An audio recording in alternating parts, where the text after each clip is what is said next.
All right, ladies and gentlemen, welcome to the Off Axis podcast. My name is Tanner Markley. This is my co-host, Abby Walker. Hey. We haven't been doing podcasts for quite a while.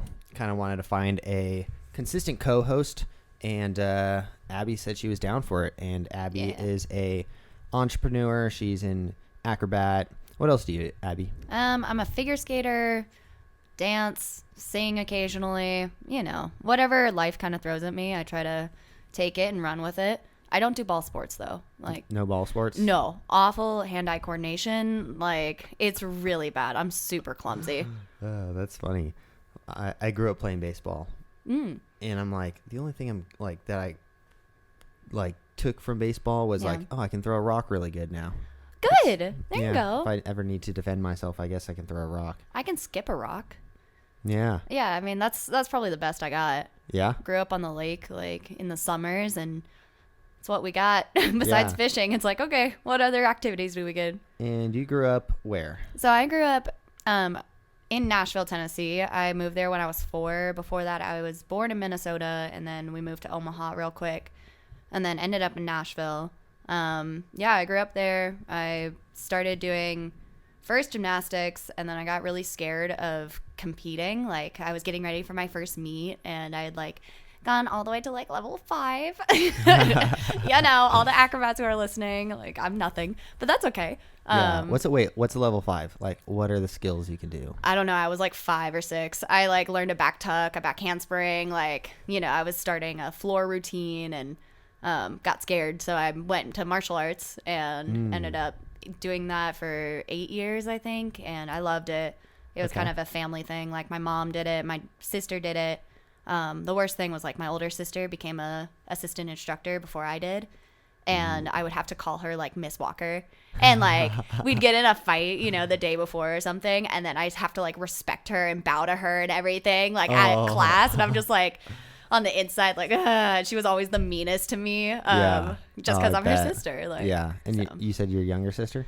No, that was my older sister. Yeah, you're the younger sister though? Yes. Do you have any other siblings? I do. I have 4 siblings. Oh, I wow. have, a big family. Older brother, older sister. They are 8 years older than me and then 6 years older than me, respectively. And then I have a younger brother and younger sister who are twins. They are 2.5 years younger than me, so I'm 24 right now. Yeah, they just graduated college, so yay, roll tide. Yeah. Nice. And you said martial arts, so what kind of martial arts did you do? I did Kempo for a long time, and then it kind of started morphing into mixed martial arts. So I got into BJJ, Brazilian Jiu-Jitsu, and then we did Muay Thai, Krav Maga, a lot of other things. I worked with weapons a lot with Kempo. That was probably my favorite because it was always super badass as I was in 3rd grade or 4th grade, wielding swords and nunchucks and kamas and everything. It was great. Yeah, nice. So I kind of got a taste of being a badass in the beginning, and then went to figure skating because I can't be happy with anything. Yeah. And how long did you do figure skating for? 10 years, 12 years. Dang. I think I'm going on 13 or 14. Yeah. But, Is there ice rinks in Vegas that you can go to? There are, actually. I've only gone to a couple of them. There are actually a few. I don't go very often here now, just I'm so enveloped with Circus, and I don't know, skating's kind of it's a love-hate relationship. I got up at 4 a.m. Growing up, I would skate before school, and then I got out early because I did dual enrollment, so I could skate during school and after school, and we did 8 to 12-hour days of just skating, every week. Oh no, bye Mike. So yeah, and then I went to college, did skating, won nationals for nice. University of Michigan. Yay, go blue. And then I don't know, went to Disney on Ice after that, did some shows. Always loved performing. I hated competing. Always hated competing. Just I would get so nervous, but performing was my bread and butter, and I always just wanted to make people smile, and I don't know. It was always fun flirting with the judges, just in the eyes, because that always got me brownie points. There you go. Yeah, flirting in the eyes. That never worked for me at my contest. Oh, yeah. And It helps to be a girl. Sorry. Yeah. I don't think the scooter judges were into that. No, not quite. Not quite. And recently engaged. Congratulations. Yes, thank you. And you and Preston met at Disney on Ice, right? Yes, we did. So he was contracted in to introduce Acro and Circus to kind of the shows. And we were working on a particular show, the Disney on Ice presents Mickey's Search Party. And it was pretty awesome because I had never seen Acro before. Like, I remember he was doing a flag just as a warm-up, and, like, I definitely catcalled him because I was like, oh, my gosh, a flag. Like, yeah. I was a skater. I couldn't do a pull-up at the time, you know, and it was really cool to see acrobats because I had always, like, had my eye drawn towards that, but I just never thought I could do it. I thought it's something you had to do since you were little, you know, you had to be growing up, like contortion, aerial, anything, you know, and flipping especially. And that's what I thought too. Yeah, I feel like a lot of people in circus think that, and or at least people who are now in circus, like I've heard that it's a similar preconceived notion. Yeah. Yes. You know? Yeah, definitely. Because I was around tramp wall for like probably like 6 years before I even really tried it. Yeah. Because I just thought like, oh, you have to be like an elite level gymnast to be able to do that. And then I saw my friend Brandon on it. And I was like, wait a second, he's a skater. If he could do it, I could do it. Yeah. And then like a year later, I'm performing tramp wall. Wow. Yeah. So what were you thinking like during those 6 years? Like every year it kind of just like. Trampolines were terrifying. That's all I thought of. Got it. Because I had, so we were doing an all-wheel show at Knott's Berry Farm. Mm-hmm. And we were trying to figure out who was going to be like the stooge. And I was like, oh, I could jump out of the window onto the trampoline. Oh and my like, God. I jumped out of the window onto the trampoline. Yeah. And then I flew off of the trampoline and got hurt. And I was like, I'm staying away from those things. They're too bouncy. Yeah. When you get shot off. Uh-huh. I feel like you got to have that like first injury on an apparatus. Like I had one on ice and it teaches you respect. Like within the first 2 weeks I had ever gotten on the ice, was good at it, you know, and I was getting a little ballsy and I went for a inside spread eagle. So skaters, you'll know what that is. Sorry, I can't explain so it's when your feet are facing out, right? Yes, but you're on the inside edge. And like, I'm this, you know, beginner. I'm still learning how to skate and I do this and I lose my balance and I face plant onto the ice. And I definitely blacked out for a hot second. Like I got up, you know, and I'm 10 years old and I like skate over to the boards and like there's a mom at the board and she was like, oh my gosh, you know, she was like, come here, honey, come here. And like people are just like putting napkins like right in between my lip or the top of my lip, like right here. And finally got off the ice and people were like, oh my God. And my mom comes, takes me to the ER. Turns out I had busted my lip almost completely through. Ugh. Like it was barely hanging on, so you like wouldn't see my teeth, you know, through my lip. And then like my mom she thought the doctor was cute, so she was like, Abby, get hurt again. And I was like, no, Mom. And then she was like, are you still wanting to ice skate? I'm like, hell yeah, like not letting that take me down. So definitely that first injury gotta happen. You gotta learn the respect of the apparatus or it will chew you up and spit you out. Yeah, some people, it's either people are made for it or they're not, and that first fall is going to determine if you should do it or not. Because like I remember my brother fell one time, broke his arm, never skated again. Really? And me, I broke my leg and I was skating with my cast on, so it was like totally different personalities. And you can see like some people are made for the extreme sports kind of stuff and some people aren't.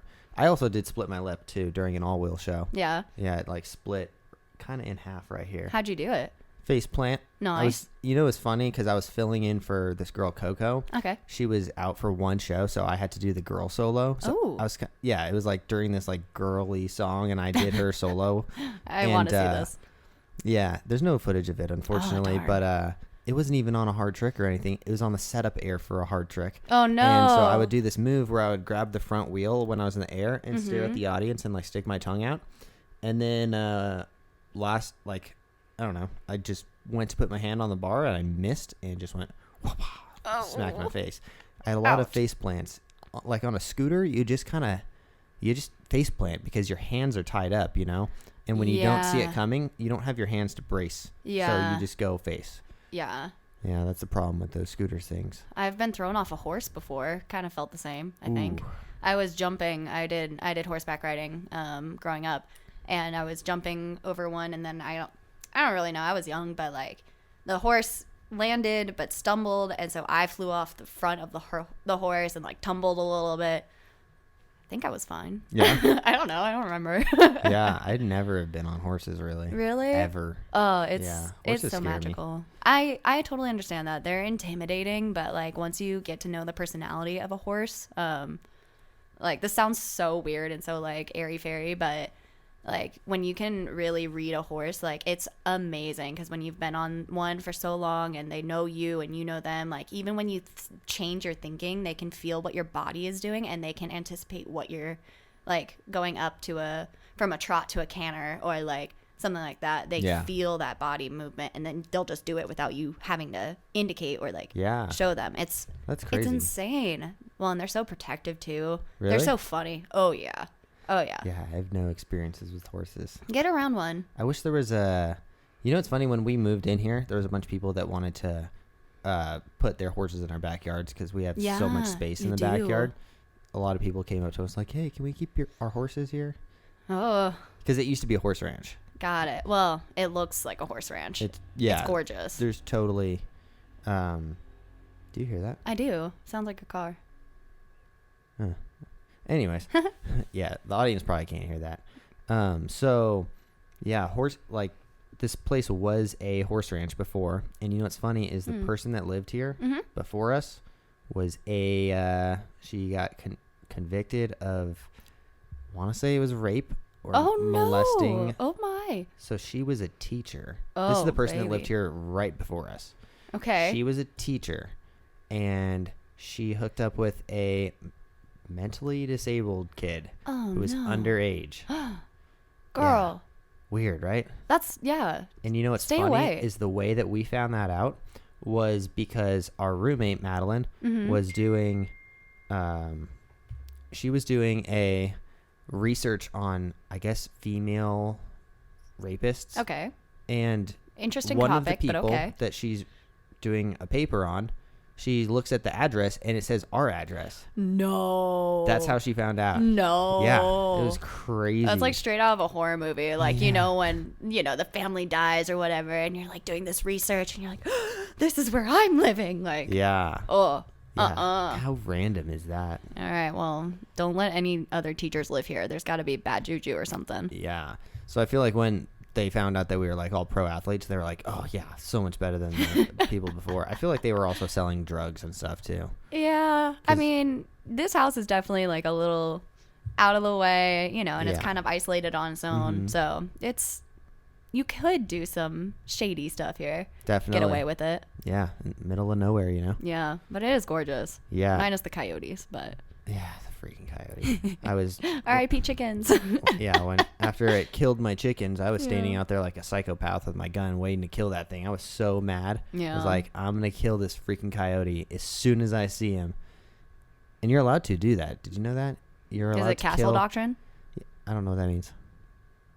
Bro. Is it? Guns. Come on. Oh, I don't know. Is it a? Well, they're considered pests out here. Are they? Interesting. Yeah. Anyways, I let him go. Okay. Have you seen him? I never saw him again. No. Okay. No, otherwise I might not have let him go. But I wouldn't even know if it's the same one anymore. Right. Yeah. Caught him coming back for a third chicken, too.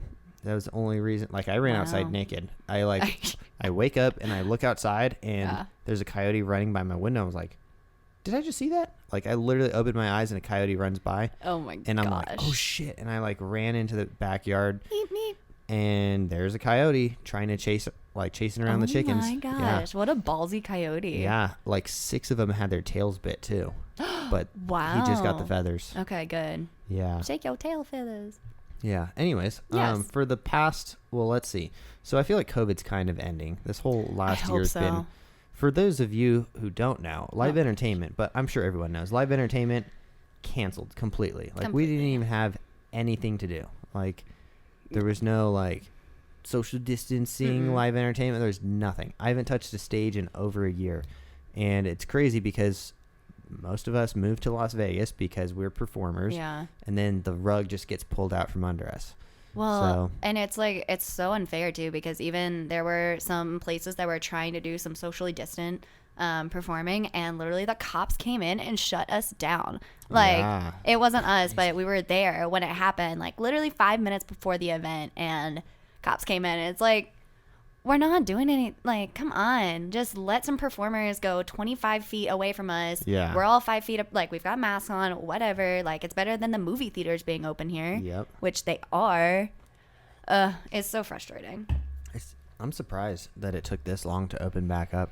If you would have asked me, I was like, yeah, it'll be like a month. Well, we thought it was. We thought it was going to be 2 weeks. 2 weeks to slow the spread or something like that? Yeah, to contain it. Like, sorry, containment is over. It's been a year and some change. Like, yeah. Can't do it. I seriously thought as soon as the election was over that they'd be like, oh, just kidding, guys. Go back to normal. I mean, they kind of did. It's self-respect. They kind of did, you know. Like, it suddenly just, you know, COVID became a little less scary after the election. And whatever side you're going for, like, there was a change. Yeah. There was definitely a change in the media, and the media has been crazy this past year. Like, the fear mongering is ridiculous. Yeah, just watching television is got to be the worst thing for your mental health. Yeah. Like, it's just constant, like, fake stuff and, like, the titles and everything. Mm-hmm. Like, it's just trying to get everyone to hate each other. Yeah. And that's how they work, which is unfortunate because they need to get clicks. And I even noticed this on my YouTube channel. People only click on videos that seem like they have drama in them, you know? Yeah. Whenever I have like a happy video and you can tell it's like a good title and no one clicks on it. But if it's like, we don't want to see your happiness. Watch out for these scammers or something like that, everyone will click on it. Huh. It's like, interesting. Yeah. Misery loves company. And that's something that has been capitalized on this whole year, you know? And it's really sad because it has created such a divide in the people of the country. I don't know about you, but like, I'm so afraid to bring up any like politics or whatever, but I have been able to have some really good discussions with people who are on the other side of the spectrum. And one thing is like, one thing that's all in common with us, no matter what our views are, like, there is something wrong. There is something that has been percolating, you know, in under the seam or whatever. Maybe the invisible hand, like, it just feels like something is trying to control. Yeah. So I don't know. I think it's China. I think China's controlling us. It's just me. Maybe. I'm a conspiracy theorist. So what have you been doing for the last year? So, because you obviously went from being a performer to what did you do to get by? Because I know everyone's like turning into plumbers and like everyone has like all kinds of like crazy jobs. Like, I would have never expected. They're like, yeah, I'm going to school to be an electrician now and like yada yada. Yeah. Like, I became a door dashing YouTuber. Who saw that one coming? Right? Who would have totally by accident, but. Yeah, because I just went straight to, I was like, I guess I'll just keep doing DoorDash until this passes up. Because like, I had no income. And I was like, oh, well, damn, this is really bad timing because I just dropped all of my savings on brand new shoes. I feel ya. So we moved out here literally a week and a half before the pandemic hit. And like, I had been on contracts. Unfortunately, Preston had been injured for a while, so he was at home recovering. And like, so I had been on one contract, gone to the other side, and then I was like, I need to really focus on Circus if I want to be good or good enough to a level where I feel good, because I totally suffer from imposter syndrome, as do a lot of people in this industry. But so I was like, okay, well, let's go to Vegas. There's definitely a lot of opportunities, and we've always been entrepreneurial minded, both Preston and I come from an entrepreneurial family. Oh my goodness. It's a really hard word to spell and say. Well, just saying it over and over, like once, got it. Check. Someone's got to come up with a shorter name for entrepreneur. Preneur.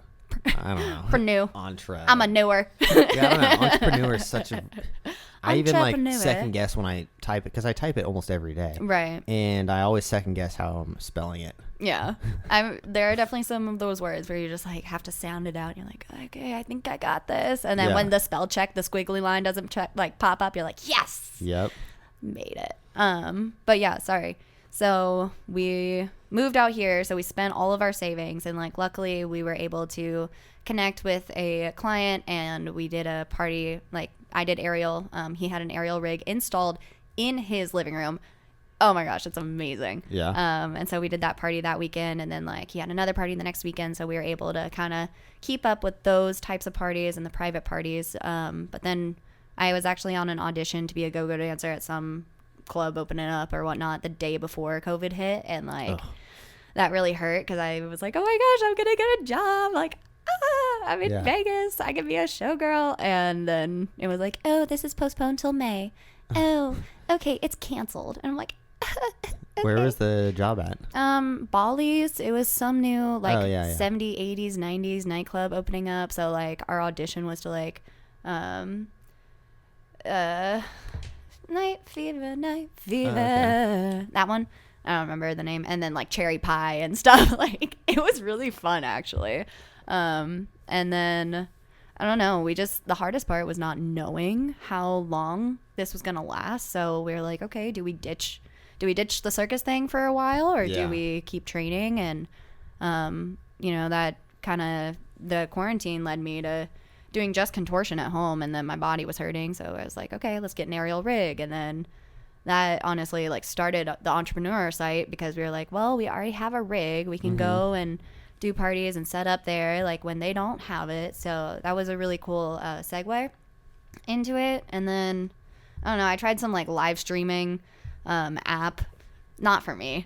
I don't like to be harassed by old men who are on the other side. And I was like, no, thank you. Like, so I was like, okay, bye. And then worked at Fremont for a while. Might go back to that just part-time, but at Fremont? Yeah, they like while I was there, it was the slow season, and we were making like $20 a night when like usually it's like $200 to $500 a night, like from tips. So, and I was just cold, and like we were getting more gigs at that time, so I had to be available, and it was just so much harassment too. Like people on Fremont, like tourists are crazy. Yeah, when Fremont's a crazy place. Well, when people come here in Vegas and like they've got the no cares in the world attitude, they apply that to everyone and everything. Like, I'm sure they're nice people, but they are dicks. Like, and especially just like people who can't keep their eyes in their head, like I literally would see like a husband and a wife walking, and the husband would just be staring me down, and I'm like, yeah, I'm kind of scantily dressed, but like you've got your wife right next to you. Like, come on, like respect. Like, believe me, there are more pretty girls who are less dressed than I am that you can like be like, hey wife, like look, isn't she hot, or whatever. I don't know what your dynamic is. I don't know, but don't be disrespectful. Dynamics can be weird nowadays. It's not the same as it was in the 90s, that's for sure. No, whether that's a good thing or a bad thing, I don't know, but as long as you're happy and there's respect there, like I think that's the biggest thing. But yeah, so anyways, fumbling through life all of last year, just a lot of training, and luckily Preston he's very go-getter mind, especially when it comes to the company. We started Rain Circus Productions, and it was kind of like, well, we're already doing it, so we might as well make it official and go big and go bigger, because we love it. And he's more focused on the manager side because he really likes that, and it's really good to see that drive from him.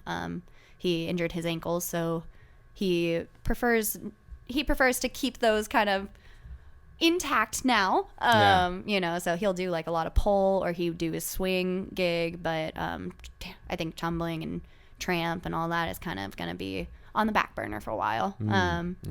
So it's good. Those impact things hurt. I can't. I just threw my back out just bouncing on a trampoline the other day. Wasn't even doing anything hard. Like, I'm stuck. Getting old sucks.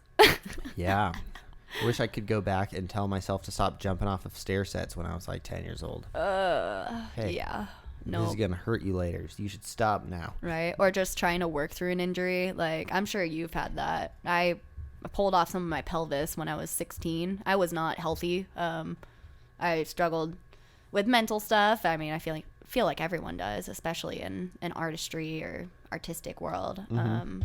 But so pulled off some of my pelvis, and I thought it was a bone bruise for 3 weeks, And then finally on that last week, I couldn't walk, I couldn't skate, I couldn't do anything. I'd been working with PT, and they were like, you should probably go to the doctor. And I limped my ass on in, and they were like, well, you've separated this, and you've got to stop. And I'm like, dang it. So. Damn. Yeah. Where do you think you'd be if COVID didn't happen? Like, where was life going towards?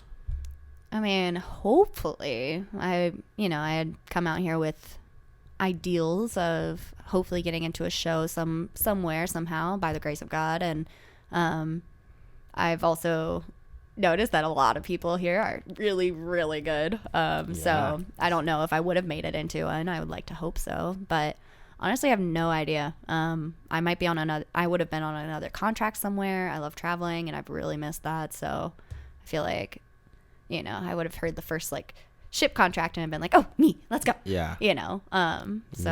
But it's definitely made me, the pandemic definitely made me like grow roots, which I'm not used to. Yeah. I've always been kind of like a butterfly, just flying on everywhere. Yeah, for sure. Me what about too. you?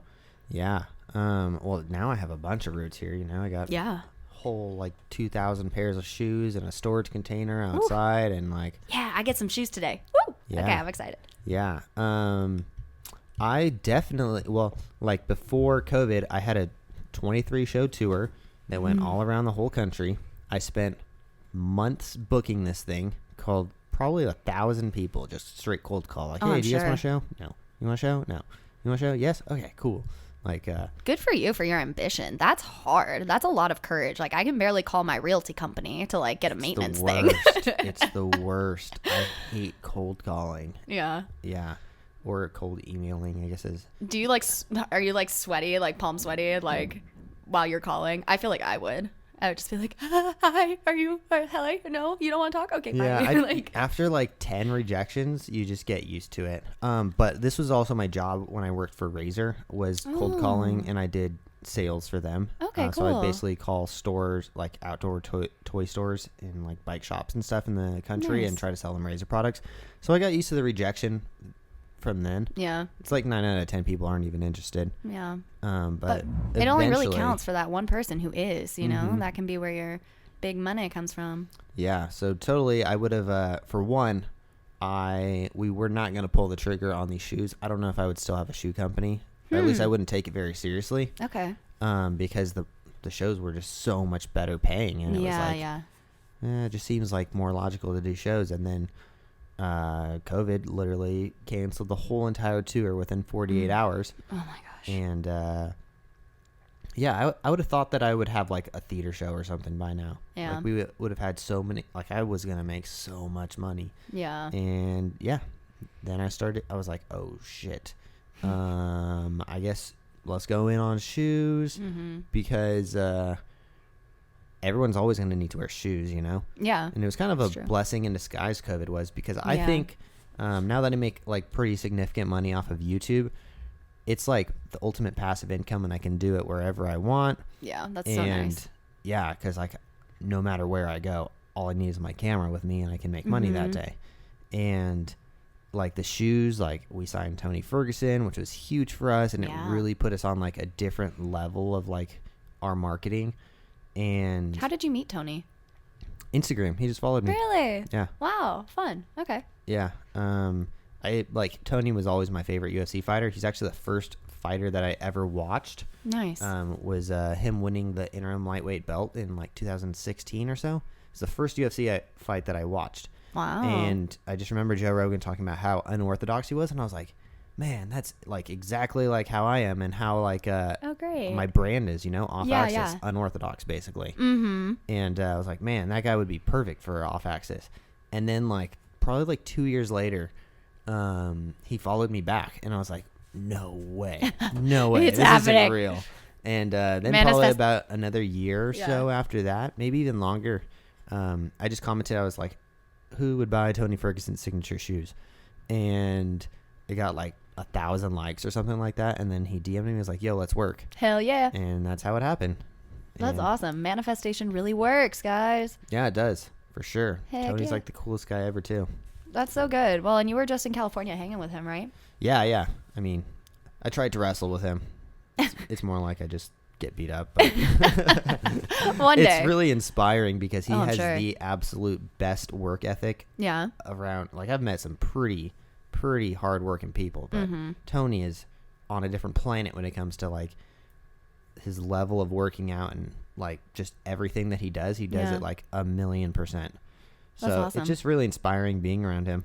Well, that's so humbling too, you know, especially that being like your first idol when it comes to fighting and, you know, really thinking like, oh, he would be perfect. And then it happened. Like that's incredible. I feel like that's something you can just kind of sit back and hang your hat on. And I don't know, that's something to be proud of. Yeah, you know, sure. Little country in there. So yeah. So I don't know. COVID was kind of a blessing in disguise for me because I feel like I'm in a better place because shows, like, for one, there's no passive income that comes with shows. And now, like, I'm so big on building passive income because the more passive income you have, the easier life gets. Yeah. And now that I have enough passive income to cover all my bills, it's like I can almost do whatever I want, you know? Yeah. Well, and something with shows, like being an acrobat, it's hard on the body. Like, yeah, who knows what would have happened. Right. Well, and no matter what discipline you are, you know, you're in, it puts on pressures, it puts on impact in all different ways. And you can only do so many shows in a week before you're like, I can't do any more or else my body will break. So having that passive income, like that's the real key to success and real key to financial stability. Yeah.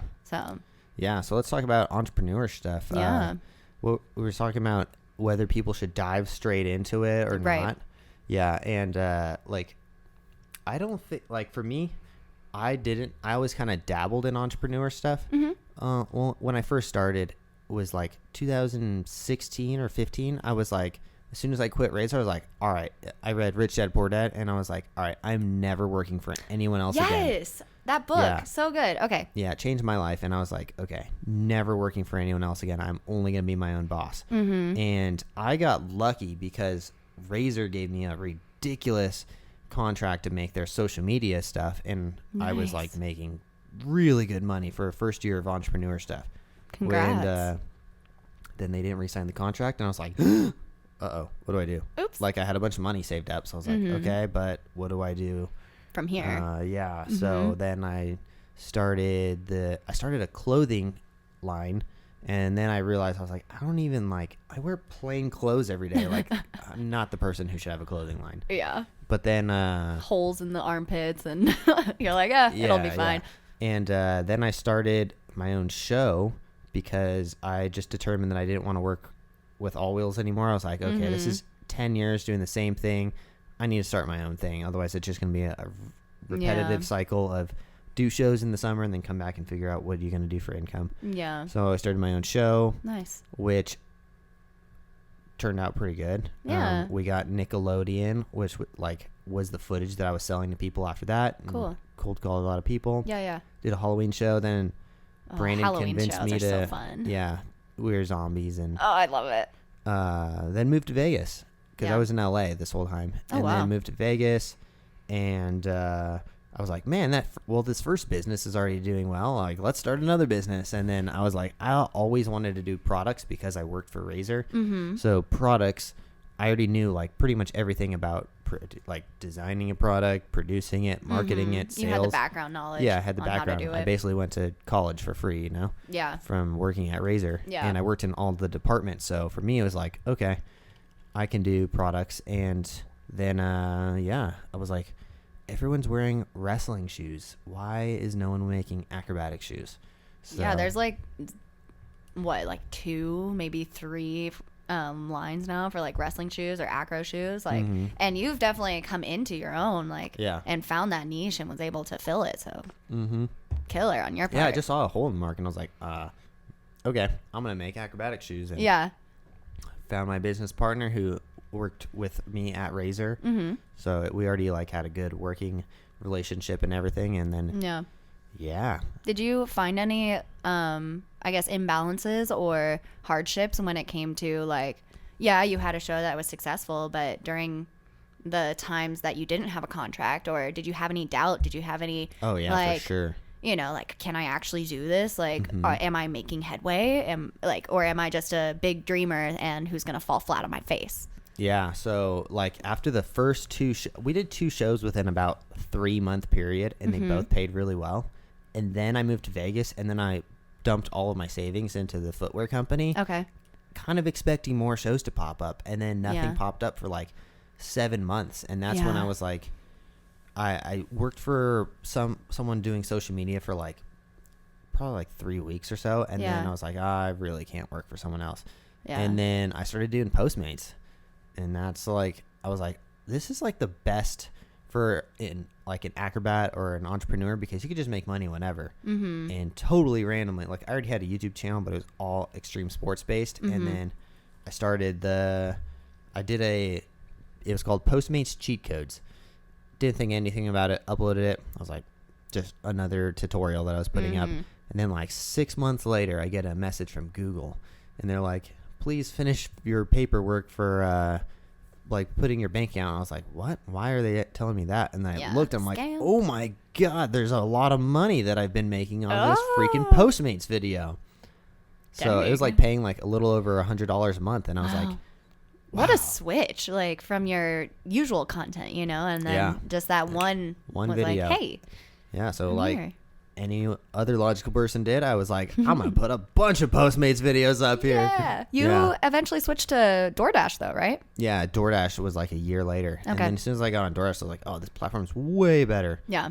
So Daily Dash. Subtle plug. Until like 3 months ago, it was never full time. It was always like part time, because I never really made more than like, I think the most I ever made was like $350 for about 2 years on YouTube. So it never really crossed that, and it was never really, it was like, I'm just putting in like all this effort, but it was because it was never consistent. As soon as I switched to doing daily videos, it like took off to a different level. Yeah. Well, I mean, you upped your chances, like just, having one every single day. That's a lot more availability for someone to just click and then especially with the algorithms. I almost called them logarithms. Yeah. Oops, wrong one. But like the algorithms, I'm sure it makes you a little bit more represented, in the searching. And people get used to seeing like you have a show every single day. So they get used to it, and people like stick around and watch more and more shows. Yeah. I know, like, especially moving to Vegas, I just kind of circle back with you coming and there wasn't many shows popping up or whatever. Like, it's a hard market to get into, and like you have to find that little facet to like wiggle your way in, because it's intimidating. There are a lot of amazing people here, and especially because of the pandemic, so many people have come to Vegas. Like literally, it's like, it's amazing. The talent here, like, oh my gosh, the people who would be on tour and aren't, they came here to train. Like, it's incredible to see. It's also just a lot of good competition, healthy competition, because it's making the cream of the crop rise. So yeah, definitely intimidating coming to Vegas and trying to find work. I love Vegas because it's such a dense group of really talented people, and everyone's kind of like-minded. Like, it was not like this in LA, and I never felt a part of a community in LA. Like, there's like the skate park community and stuff, but that was different. Yeah. But I mean, I love it here because there are so many, so many people. Like, when I was back home, people would be like, well, why are you training so much? And I'm like, because I love it. What are you talking about? Why aren't you training so much? Like, why don't you want to be the best, and get better? And now I'm here, and like everyone, even when we're just hanging out, everyone's doing handstands, or like we have a pole in our house, so everyone's doing flags, or like, and it's awesome. It's like nonstop, just being cool, being like training, and just, really challenging yourself at any given time just to be better. It's awesome. Yeah, I love Vegas. I don't know if I'll ever move away. It's a great culture. Well, unless it turns into California, I'll probably move away. Oh, I will be gone before it turns into California for sure. Well, and like so many people here are humble. That's what really sets it apart. It's just like, because they have been through the ringer, and they have been, through hell and back, and they've been able to respect not only their apparatus themselves, but like their coworkers. So it's been really cool. Yeah. What's your favorite contract you've been on?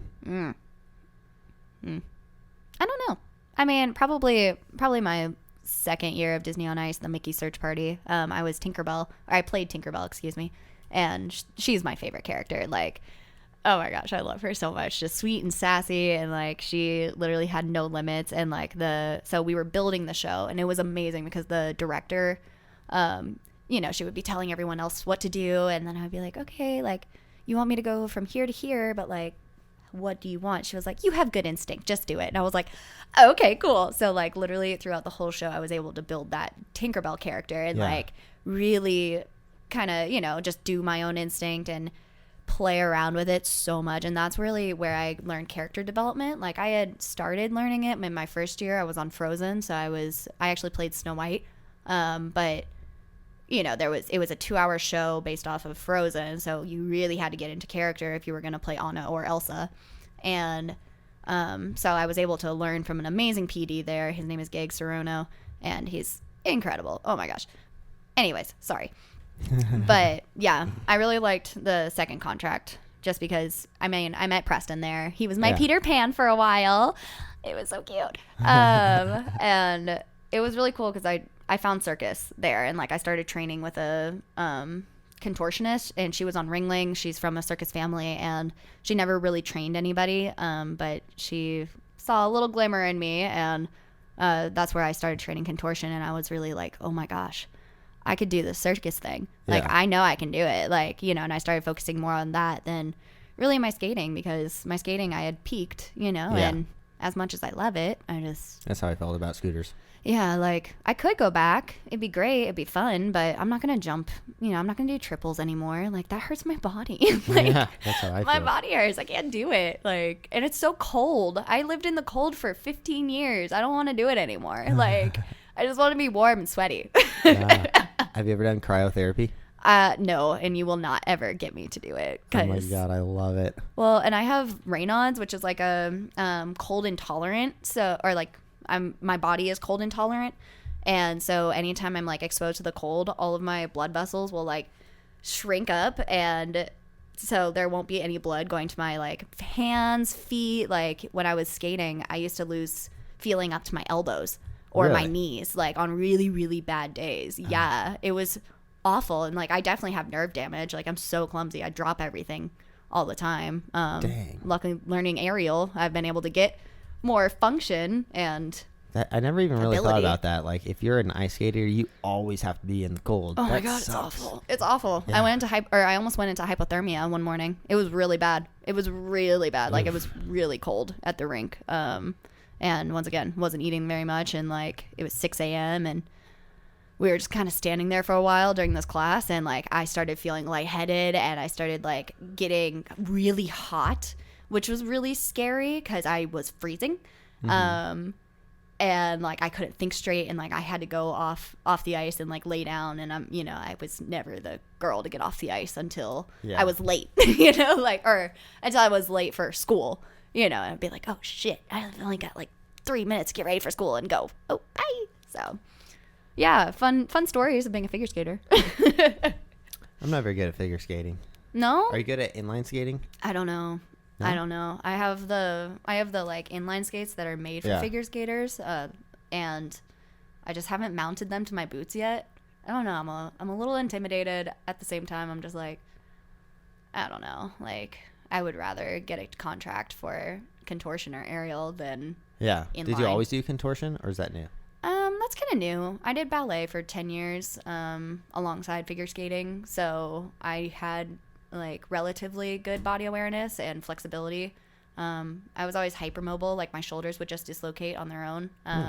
Yeah, that's not helpful for hand balancing now, but like, so I was always flexible, but I herniated a disc when I was 19 in my back. I just had been doing too many years of all lower back, and I had good lower back flexibility. But then I was able to rehab it back, and now I'm learning that the upper and middle back are super important. Like equal bending in the whole back column, not just one part. That puts a lot of pressure there. So so shows are coming back though. Cirque Mechanics had a show yesterday. Absinthe is back open. Cirque Mechanics' show looked like I really wanted to go, and I totally forgot that it was this weekend. I know, same. It looked like they were on like a golf field or something. They were outside, which was really cool, and I'm glad that they were able to do that. And like they had their tables socially distanced, it looked like, and like they had tape, I think, you know, like stay inside your square, but it was really cool. I always love how Cirque Mechanics is just so innovative with their mechanical ability, as lame as that is. Like, but you know, like how the stage moves when they pedal and all that stuff. Yeah, like, that's pretty cool. Well, and they were doing some really cool tramp stuff, like off of the scaffolding, or off of the truss, I should say. And then also they did like a hand-to-hand kind of tramp vault thing. Like, I didn't see that. Well, yeah, I don't know what it is though. Yeah, it was really cool, at least from the Instagram stories I saw, because a lot of friends went. I wish we had gone, but I can't wait for the next one for sure. Yeah, hopefully they can do it in theaters again, you know? I know. Like, we have a theater show coming up, so... Like, you do, yes. And Nevada is opening to 100% capacity in a month, so as long as you wear a mask, you can have full shows, basically, which is so exciting. And O is coming back, and... have they set an official date? is coming back. Because I know that they wanted to do it, like, June 4th or July... Maybe not July 4th, but... I haven't heard anything since then, and that was like a month ago, maybe a little over that. I feel like everyone's going to come back and be fat. And yeah. they're like, oh, yeah, we need to push it back one more month. Right. I know Atomic Saloon is in rehearsals, or like they're starting rehearsals now, which is awesome. So Spiegel World is starting to really open up with their shows. Yeah, that's Absinthe, right? Yes. And I actually saw Preston and I went with a client, and we went to Absinthe, and it was awesome. Yeah, I love Absinthe. It's such a good show. I've never seen it before. It's so funny. I've seen it twice now. I love that show. It's probably my favorite show in Vegas. You should see it like after the post, because they made fun of COVID and it was so cathartic. Like, oh my God, that's right. They're probably just awesome going off on COVID. That's so funny. Gosh, it was so funny. And like it was so nice to laugh, you know, and really just belly laugh at it. Granted, I was very drunk on absinthe, but that's okay. That's okay. You kind of have to if you go to Absinthe. I mean, full experience. Come on. And even just like that tree out there, that's kind of the same. It looks like the same one at Area 15. Have you been there? I went to Area 15, but it was when it first opened, so nothing was really open yet. Yeah. I got to go back. Well, I've heard that the Omega Mart, or what is it called, Meow Wolf? Yeah, that just opened. Like, supposed to be really good. Yeah, they need performers though, and I think I've heard that they've started getting performers, but like, they need performers. Yeah. At Rain Circus Productions, thanks. Yeah. But like seriously, like we went when they first opened up, and there wasn't anything open. But then we recently went a little bit, like maybe a month or two ago, and it was really cool. And I know that they've opened more exhibits, but it just felt kind of unfinished, just because like it was amazing sensory overload and really cool what are they called? Oh no, like activities. I'm gonna say activities, but there just was like one element missing for Vegas. You know, like just it needs that little sprinkle on top to make it above and beyond. Yeah, we almost had shows at Area 15 before COVID, actually. Really? Yeah. Oh, I wish. Yeah. I wish I could have seen COVID. That. Or it wasn't. It was back in October, I think, or something like that. We almost had shows there, but COVID that's not pre-COVID. Yeah, I think it was after. I don't remember. It was sometime around October, I think. The world is going insane. We don't even know time anymore. Yeah, so many people would be like, hey, can we book a show with you? Yeah. 2 days later, never mind. We can't do it. COVID. Well, there's no budget now. Like, unfortunately, because all the casinos and all the entertainment companies or whatever, like, how they've been surviving is literally surviving. There's very little excess money to bring a show in. And even though it really does, like, while I was working on Fremont, there were so many people who were like, we want to see a show. Is anything open? And I had to be like, maybe a strip club, but that's about it.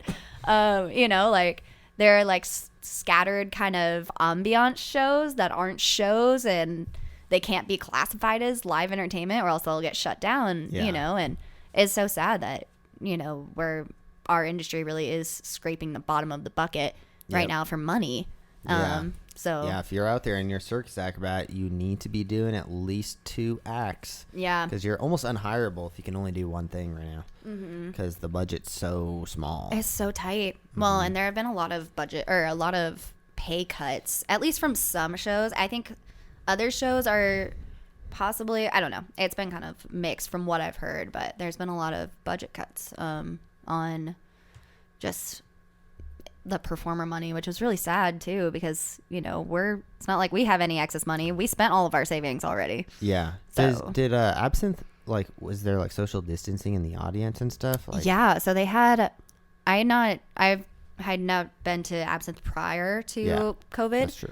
But they had different tables, and you had to buy the whole table, so you could have like 2, 4, or 6 people, and they were all like 6 feet apart, which was actually really nice because it was cool just having a dinner show with only drinks, but Only that's okay. drinks, Yeah, but it was really cool on the placement. It felt, and it was really full. Like every single seat was full, which was so good to see. Just seeing that people are there, people want to pay. It was a little bit more expensive. Like I think the tickets were like $150 each or so, give or take, and so I guess that is a little bit more expensive than it used to be. But granted, people want to see it. People are willing to pay for it, and that's awesome to see. Yeah. And it's just so promising and a little bit of hope for entertainment. Yeah. For sure. Well, let's end on that one. We're coming up on an hour. So, oh, wow. Yeah, thanks for being a co-host and coming on. We're going to do this probably like once a week or so. Yeah, I'm down. Comment down below if you guys have any questions and what's your feedback on Abby. Do you guys like her as a co-host? Anyways. If not, get me coffee and then we'll talk. So, Abby, what's your Instagram and everything? My Instagram is at ABIWALK_615. Yeah. So. And Rain Circus Productions, and Rain is spelled REIGN. Yes. Not like rain from the sky, but like rain, like a kingdom, I guess. Yeah.